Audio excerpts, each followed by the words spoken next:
दोस्तों, दुनिया में लोग पैसा कमाने के लिए दिन और रात मेहनत करते हैं, लेकिन कुछ लोग इस पैसा कमाने के चक्कर में कुछ शॉर्टकट रास्ते चुनते हैं, कुछ क्राइम का रास्ता चुनते हैं, कुछ लोग चोरी डकैती करते हैं, लेकिन उनको इसकी सजा भी मिलती है। लेकिन दोस्तों, कुछ लोग पैसा कमाने के लिए इस हद तक गिर सकते हैं कि वो अपने घर की बहू को भी दूसरे लोगों के सामने सौंप सकते हैं। दोस्तों, एक पति जो अपनी बहू को, अपनी पत्नी को दूसरे लोगों के सामने सौंप दिया करता था, और सिर्फ इसलिए क्योंकि उसको कुछ पैसे चाहिए थे। दरअसल दोस्तों, कोई भी लड़की अगर शादी करके अपने ससुराल जब जाती है तो उस लड़की के माता पिता उससे यही कहते हैं कि बेटा, हम तुम्हारे माता पिता तो थे, लेकिन अब जो तुम्हारी ससुराल है और जो तुम्हारे सास ससुर होंगे वही तुम्हारे माता पिता होंगे। पति, जिसको एक बहुत अच्छा दर्जा दिया गया है, हर जगह हर देश के अंदर पति को काफी अच्छा दर्जा दिया गया है, लेकिन अगर पति ही अपनी पत्नी को दूसरे व्यक्ति को सौंप दे और वो भी कुछ पैसों के लिए, तो यकीनन आप लोग भी ये सोचने को मजबूर हो जाएंगे कि आखिर ये पति अपनी पत्नी के साथ में ऐसा क्यों कर रहा था। तो दोस्तों, क्या हुआ था इस पूरी घटना के अंदर, परत दर परत, पॉइंट टू पॉइंट पूरी हकीकत में आप लोग को बताऊंगा। बस आप लोग वीडियो में अंत तक बने रहिएगा। दरअसल दोस्तों, आज की जो कहानी है, ये कहानी शुरू होती है मेरठ से। और मेरठ में दोस्तों एक थाना पड़ता है, लोहिया नगर थाना।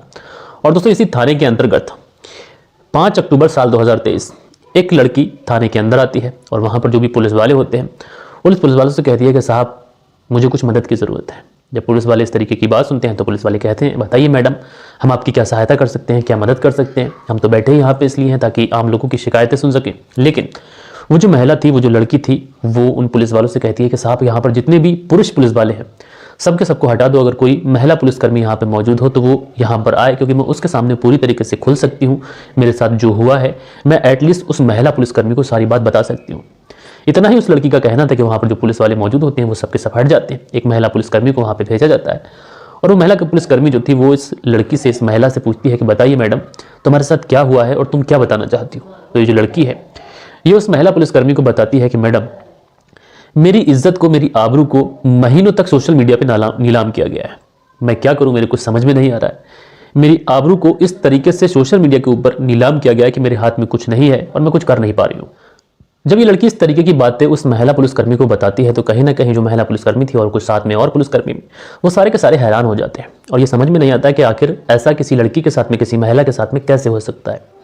उसके बाद में वहाँ पर जितनी भी पुलिस वाले होते हैं, जो महिला पुलिसकर्मी होती हैं, वो उस लड़की से, उस महिला से पूछते हैं कि आखिर तुम्हारे साथ में ये सब कुछ करने वाला है कौन, आखिर किसने तुम्हारी इज्जत को सोशल मीडिया के ऊपर नीलाम किया। तो ये जो लड़की है, जब ये खुलती है, क्योंकि रो तो रही थी, इसकी आंखों से हजारों कतार आंसू बह रहे थे, इसकी आंखों में एक तरह से आंसुओं का सैलाब आया पड़ा था, और इसकी आवाज़ थी, उसमें लड़खड़ाहट थी।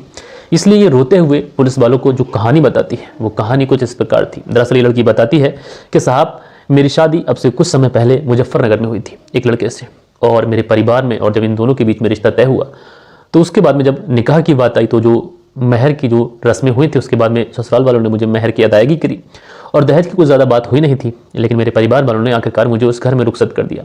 लेकिन मेरी माँ ने, मेरे पिता ने मुझसे रुखसत करते टाइम मुझसे एक ही बात कही थी कि जो तुम्हारे ससुराल वाले हैं, ये तुम्हारा हमसे भी ज़्यादा ख्याल रखेंगे। तुम एक नई दुनिया में जा रही हो, अपने ससुराल वालों का, अपनी सास का, अपने पति का और अपने ससुर का ख्याल रखना, जितने भी लोग घर में हो सबका ख्याल रखना। और मैं वहाँ पर पहुँच जाती हूँ, जितनी भी रस्में होती हैं उसके मुताबिक मेरा वहाँ पर इस्तकबाल किया जाता है, और उसके बाद में सारी चीज़ें बहुत ठीक चल रही थी। घर परिवार वाले, ससुराल वाले सब बेइंतहा मोहब्बत कर रहे थे। और इस बीच में अगर मैं अपने मायके फ़ोन करती, और मायके फ़ोन करने के बाद में जब मेरे माता या फिर मेरी पिता मुझसे पूछते कि बेटा सब कुछ कैसा चल रहा है, जो तुम्हारी ससुराल है वो सब ठीक है, सब प्यार तो करते हैं ना, तो मैं अपनी माँ से, अपने पिता से सिर्फ एक ही चीज़ कहती कि मेरी किस्मत बहुत अच्छी थी कि जो मेरे ससुराल वाले हैं वो मुझे इतने अच्छे मिल गए, इतना ज़्यादा प्यार करते हैं। सास भी बेइंतहा मोहब्बत करती हैं, ससुर भी बहुत प्यार करते हैं, बाकी के घर में जो लोग हैं वो भी बेइंतहा मोहब्बत करते हैं, और खासकर जो उसका पति है ये भी बेइंतहा मोहब्बत करता है। जब इस तरीके की बात ये अपने माता पिता से कहती तो कहीं ना कहीं माता पिता भी खुश हो जाते, क्योंकि आज के दौर में अगर सही रिश्ता किसी की बेटी को मिल जाता है तो वो माता पिता बेइंतहा खुश होते हैं, क्योंकि वो अपनी बेटी को पालते हैं, पोसते हैं, 20 साल तक उसको बड़ा करते हैं, और उसके बाद में जब उसकी शादी करने का नंबर आता है तो कई बार डिसीजन गलत हो जाता है। लेकिन इस माता पिता को बहुत ज़्यादा खुशी थी कि इनकी जो बेटी थी ये अच्छे घर में जा चुकी थी। लेकिन दोस्तों, इस बेटी को भी नहीं पता था कि जो प्यार है, जो दुलार ससुराल के अंदर मिल रहा है, दरअसल ये सारा का सारा एक छलावा है। अब दोस्तों, उसके बाद से जो ज़िंदगी शुरू होती है, धीरे धीरे वक्त गुजरता है, और जैसे ही कुछ समय गुजरता है, आखिरकार ये जो लड़की थी ये गर्भवती हो जाती है। जब ये लड़की गर्भवती होती है और उसके बाद में जब वो समय आता है जब इनके घर में किसी बच्चे की पैदाइश होती है, दरअसल वो एक लड़की होती है, इनके घर में एक लड़की की पैदाइश होती है, और जैसे ही इस घर के अंदर एक लड़की पैदा होती है तो जो ससुराल वाले थे, जो पति था, इन सारे के सारों का रवैया बदल जाता है। और जैसे ही इन लोगों का रवैया बदलता है तो इस लड़की से ये लोग अब सीधे मुंह बात नहीं करते। ये इस लड़की से लगातार यही कहते कि तुम्हारी लड़की पैदा हो चुकी है और तुम्हारी जो आगे की जिंदगी है अब ये कैसे गुजरेगी। दरअसल कुछ परिवारों में लड़की को बोझ समझा जाता है, लेकिन दोस्तों यकीनन अगर आप लोग सोचोगे तो मेरी भी सबसे पहली जो बेटी है वो लड़की है, और मैं बहुत ज़्यादा खुश भी हूँ इसलिए कि मुझे लड़की हुई है, क्योंकि लड़की को लक्ष्मी कहा जाता है और लड़की के आने से इंसान के कारोबार में दिन दुगनी रात चौगनी तरक्की होती है। आप लोग ये नोटिस कर सकते हैं।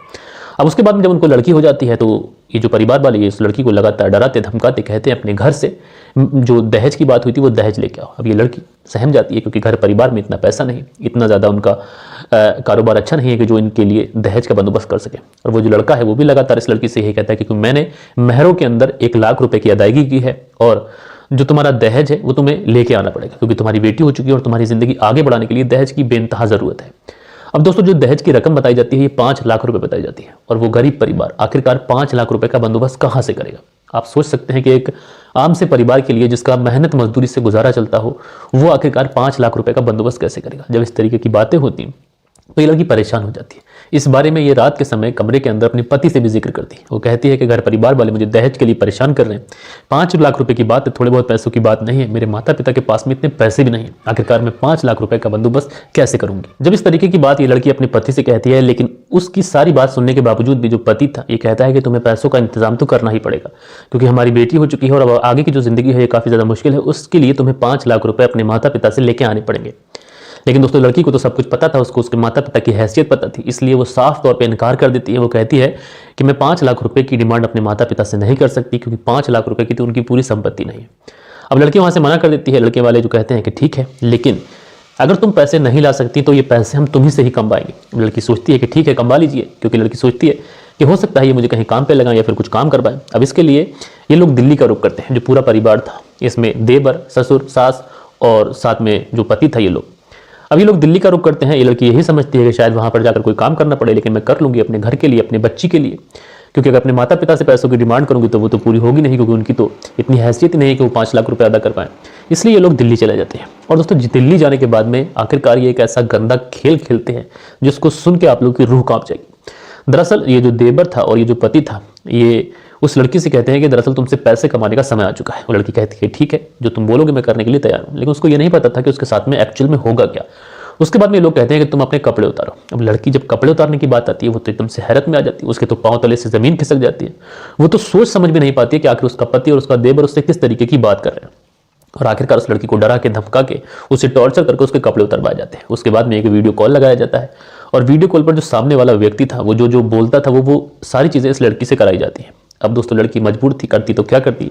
आखिरकार वो जो लड़का जिस तरीके की डिमांड रख रहा था वीडियो कॉल पे, ये लड़की उस तरीके से अपने एक कपड़े को अपने बदन से अलग करती जा रही थी। और कुछ समय के बाद में जब लड़की की सारी डिमांड होती है जो वो देखना चाह रहा था वीडियो कॉल पे, जब वो सारी चीजें देख लेता है उसके बाद में फोन कट कर देता है और उसके बाद में वो इन सारी चीजों के बदले कुछ पैसे भेजता है। जब वो पैसे भेजता है तो उसके बाद में ये जो देवर और ये जो पति था ये कहता है कि दरअसल इसी तरीके से हम तुमसे पैसे कमाएंगे और जो तुमसे बोला जाएगा वो तुम्हें करना पड़ेगा। और उसके बाद में दोस्तों ये एक ऐसा गंदा खेल शुरू करते हैं कि यकीनन जिसको सुनने भर से, जब मैं इस पूरी कहानी को पढ़ रहा था विस्तार से, तो मुझे भी हैरत हो रही थी कि आजकल समाज में कुछ इस तरीके के लोग भी हैं। उसके बाद में अलग अलग जगहों पर इस लड़की की पोर्नोग्राफी कराई जाती है, इसकी वीडियोज बनाए जाते हैं अश्लील, अलग अलग जगहों पर इसके गंदे फोटो क्लिक कराए जाते हैं, अलग अलग जगहों पर वीडियो कॉल कराई जाती है और इसी माध्यम से ये लोग पैसा कमा रहे हैं। अब ये सारी चीजें थी ये लंबे समय तक चलती रहती हैं। लेकिन आखिरकार दोस्तों ये जो अक्टूबर का महीना आता है, इस अक्टूबर के महीने में ये लड़की ठान लेती है कि उसको अब ये सब बर्दाश्त नहीं करना है, उसको ये सारी चीजें करना नहीं है। इसलिए ये अपने पति से, अपने देवर से इन सारी चीजों को करने से इनकार कर देती है। अब जैसे ही ये इनकार करती है तो उनके परिवार की तो एकदम इनकम रुक जाती है, क्योंकि वो इसी से ही अपना घर चला रहे थे। उसके बाद में ये लोग उस लड़की को, जो इनके घर की बहू थी, उसको मारते हैं, पीटते हैं, टॉर्चर करते हैं, लगातार दबाव बनाते हैं, ब्लैकमेल करते हैं। लेकिन वो लड़की पूरी तरीके से ठान चुकी थी कि वो इस अत्याचार को अब अपने ऊपर बिल्कुल भी बर्दाश्त नहीं करेगी, चाहे उसके साथ जो हो जाए। अब जैसे ही वो इतना कहती है, जो उसका शौहर था वो अपनी पत्नी को ट्रिपल तलाक दे देता है। जब वो 3 बार तलाक वगैरह देता है उसको, तो ये जो शादी थी ये इस्लामिक रीति रिवाज से खारिज हो जाती है। अब दोस्तों यहाँ पर ध्यान देने वाली बात यह है कि ये जो परिवार था ये अपनी बहू से गंदा काम तो ले रहा था, लेकिन इस्लामिक रीति रिवाज से जो शादी थी वो एक तरीके से अवैध हो गई। उसके बाद में जो लड़की थी वो अपने मायके चली जाती है और मायके जाने के बाद में वो आखिरकार अपने ऊपर जो भी उसके ऊपर गुजरा था वो अपने माता पिता को बताती है। अब जैसे ही माता पिता ये सारी बात सुनते हैं उनके तो पांव तले से जमीन खिसक जाती है। उनको तो समझ ही नहीं आता कि आखिर इतने गंदे लोग भी हो सकते हैं और उनकी बेटी के साथ में पिछले कुछ समय से इस तरीके का अत्याचार हो रहा है और वो ये सारी चीजें सहते रहे। उनकी बेटी ने उफ तक नहीं किया। उसके बाद में जो परिवार वाले होते हैं ये एक फैसला करते हैं। उसके बाद ये लोग परिवार वाले 5 अक्टूबर साल 2023 ये लोग वहीं के थाने में पहुंचते हैं, लोहिया नगर थाने में। और ये जो पूरी बात है सिलसिलेवार तरीके से पुलिस को बताई जाती है। जब पुलिस ये पूरी बात सुनती है, इस पूरे केस को अपनी नज़र में रखती है उसके बाद में जो पति था, जो देवर था, जो ससुर था, ये पुलिस की हिरासत में आते हैं। उसके बाद पुलिस इन लोगों से पूछताछ कर आखिरकार इनको जेल भेजती है। लेकिन दोस्तों, इन लोगों को कितनी ही सजा हो जाए, कितना ही इनसे पूछताछ हो जाए, कितना ही दंड इन लोगों के ऊपर पड़ जाए, लेकिन बड़ा सवाल यह है कि इन्होंने जो इस लड़की के साथ में किया, यकीनन कोई अगर इनकी लड़की के साथ में ऐसा करता तो इन लोगों के ऊपर क्या गुजरती। भले ही ये लोग कुछ समय सजा काट कर बाहर निकल आए, लेकिन बड़ा सवाल यही है कि उस लड़की ने जो इतने समय तक जो टॉर्चर झेला, जो उसने महसूस किया, जो दर्द उसने लगातार, जिस दर्द को लेकर वो रातों को सोती रही, क्या उस दर्द की भरपाई कभी हो सकती है? बिल्कुल नहीं। दोस्तों, आप लोग इस पूरी घटना को किस तरीके से देखते हैं, अपनी राय नीचे कमेंट्स बॉक्स में जरूर से जरूर बताएगा। और दोस्तों, हम लोग मिलते हैं हमारे कल के दिन किसी और क्राइम स्टोरी के साथ में। जब तक के लिए अपना ख्याल रखें, देश का ख्याल रखें, परिवार के रिश्तों की अहमियत को समझें। जय हिंद, जय भारत।